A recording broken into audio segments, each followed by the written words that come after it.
Please welcome to the stage, from the Norwegian Olympic and Paralympic Committee and Confederation of Sports, Sturla Frøyland.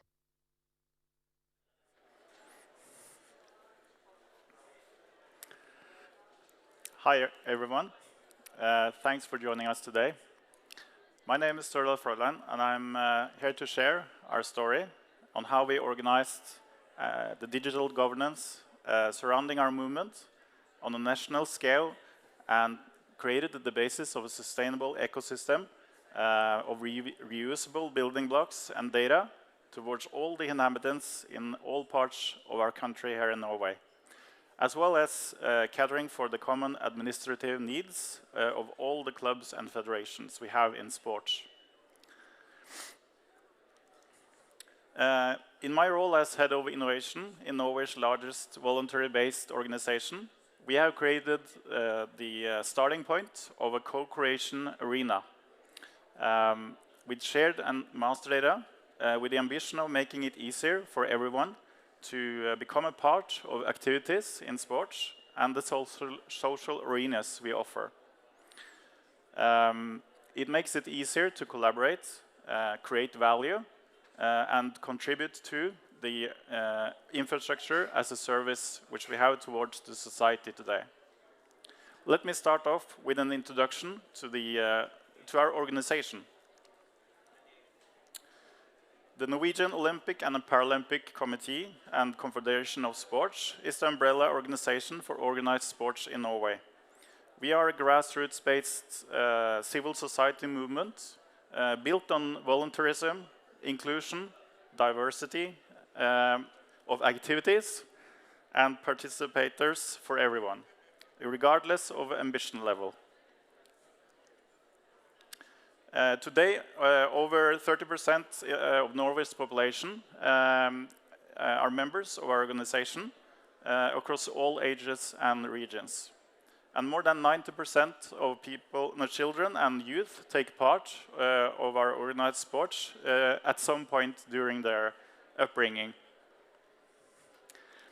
Our organization goes all the way back to 1861 and has always been a citizen-driven and member-led organization. We are probably the largest NGO per capita in the world. We are 1.86 million memberships in a population of more than 5 million people. We span across 55 different federations or specific sports. We have 9,000 clubs, 204 different sports, and we are represented in all municipalities and counties of Norway. But how do you unify an organization of nearly 10,000 autonomous, volunteer-led clubs? And what are the challenges along the way? Much of the challenge, all the way from the start, has been to solve the fragmentation of data and services which are provided towards our clubs. Currently, we started with mapping how many different services that was widespread across 9,000 clubs. And it ended up with a very short list of vendors and parties which survived more than 12 months as a business.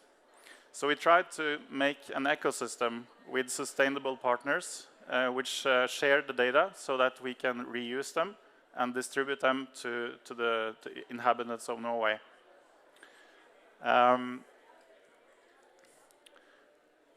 This was much of the situation in the start. Everyone has an opinion on how to do things, and sometimes it's a good idea, and sometimes it's not. And we tried to see what was the most sustainable way of both collecting data and providing services to our sports organization. In many ways, we saw the spark of this unification starting in the Lillehammer Olympics back in '94. Being the first country in the world being connected to the predecessor of internet, And having the first Olympics after the World Wide Web was invented, we had a great opportunity to make use of that technology and to unify our sports. So a pivotal catalyst for our digital and organizational cooperation came during the Lillehammer Olympics. It was a unifying moment, which sparked a culture of collaboration across our organization and a strong culture for coordination. Our continuous role has since then been to simplify and safeguard the daily life in sports through central and sustainable building blocks, as well as ensuring distribution or redistribution of essential data from a master database, starting with the database of a person, a member, the role, and what kind of qualifications they have to conduct their role. All for to provide a safe environment for the kids in sports in Norway.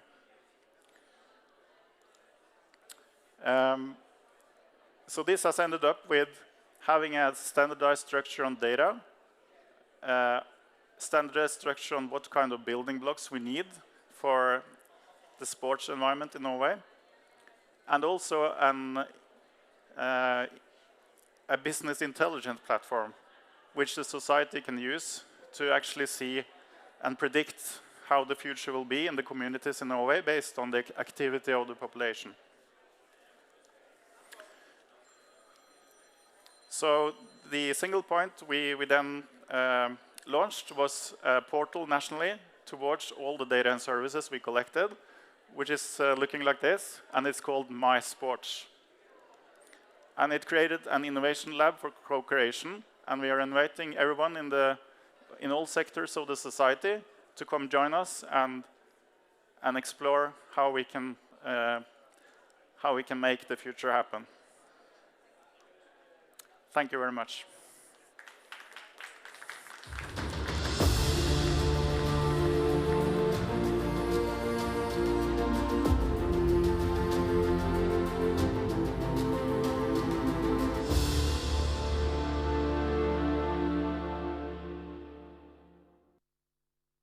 Please welcome to the stage, from Digyung, Christina Havdal and Selma Giandine Oosterbu.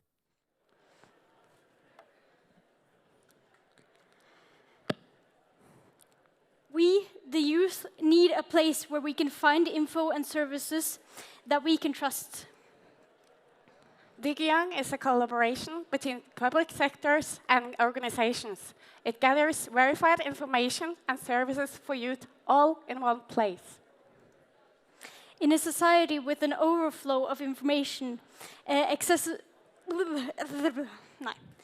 In a society with an overload of information, accessible and trustworthy resources are important. We are a cross-disciplinary cooperation with 7 ministries working together. Sometimes it can be difficult to know where to look and for the right information and kind of help and information. There are about 500,000 people between the ages of 13 and 20 in Norway, and there are over 21 million visits to ung.no per year. On the webpage, Young.no, we have an anonymous question and answer survey.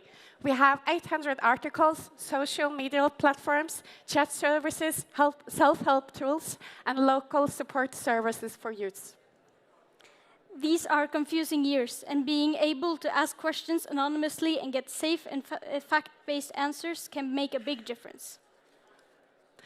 Our online question survey are open and available for the youths 365 days a year, with 250 subject experts answering. Quite often, issues require advice from different types of professionals. Here you can see all the subject experts working together to give the youths answer across sectors.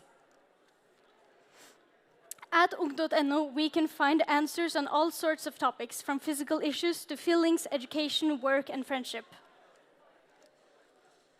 We also have a youth panel with 30 representatives working to improve the quality of the service for the youths. And we have a close dialogue with them, developing all we do in our survey.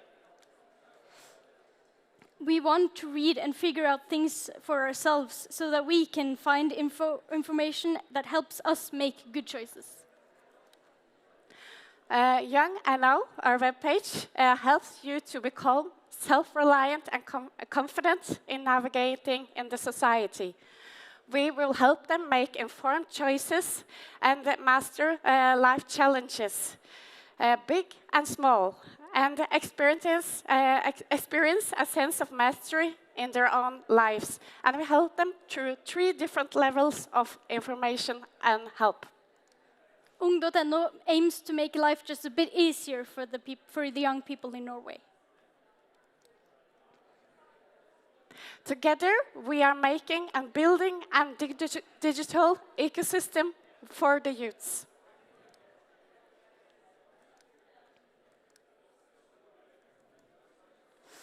The voices and needs of young people should be taken into account when developing digital services in the public sector. DigYoung leads an intersectoral portfolio for innovation project in the public sector, developing digital services and tools that empower and support youths. If you would like to know more about DigYoung and how we work, feel free to visit our stand over there. Thank you.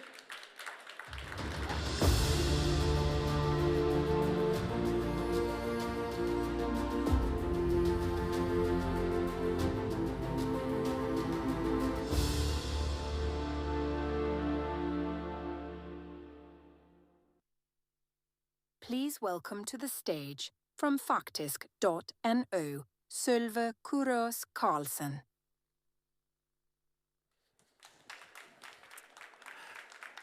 Hello, my name is Sølve, as you heard, and I'm representing Faktisk, who was established in 2017. We were a cooperation between 5 different media companies in Norway that was cooperating because there are so few people in Norway. So to manage the economy, we have to cooperate.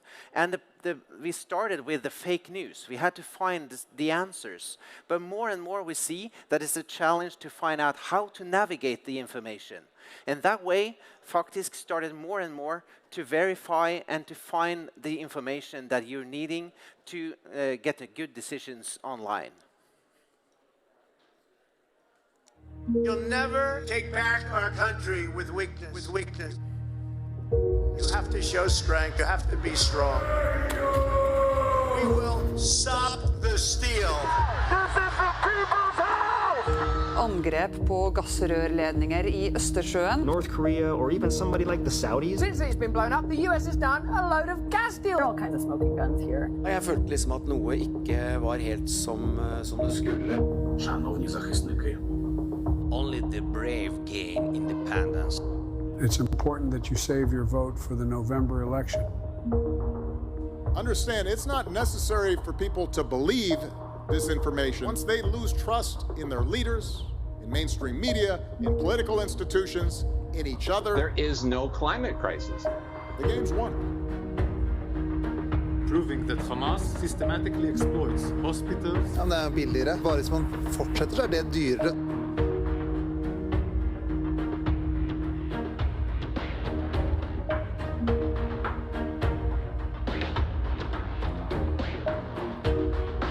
Men det blir jo en motsatt bevisbyrde, da. Det har du helt rett i.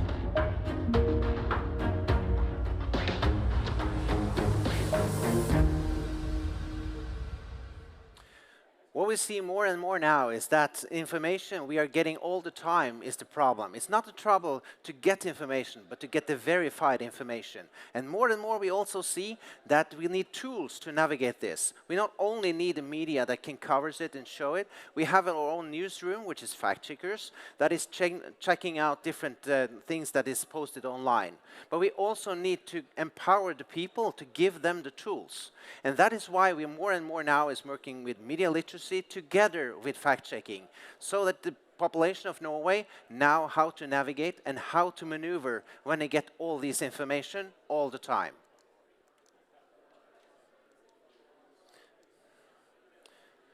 Here's the typical how the landscape is looking for young people today. They're getting information from TikTok.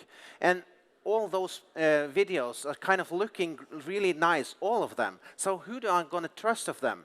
And this is also really a challenge for young people, also adults, because when someone is saying the same thing but in different ways, how can you know who to trust of them? Cereal is probably the worst way you can possibly start your morning. Maybe not. Have a bowl of fruit instead.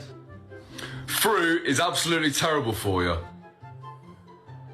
I cannot go wrong with a plate of vegetables. Please, Lord. You've been told that all vegetables are good for you. That is bullshit. Oh my God. Gonna have to have a glass of water for breakfast. Why I stopped drinking water and why you should too. Just gonna have to fucking brush my teeth and go for a walk. Your toothpaste is killing you. Oh, for fuck's sake. It is going to be a good day. Life is hard, and then you need tools to be updated. And that is why we're working closely with journalists, with scientists, and research to try to find new tools to address those different challenges that we are meeting all the day through our phones. And we have to remember, everything you got of information is impacting your view of life.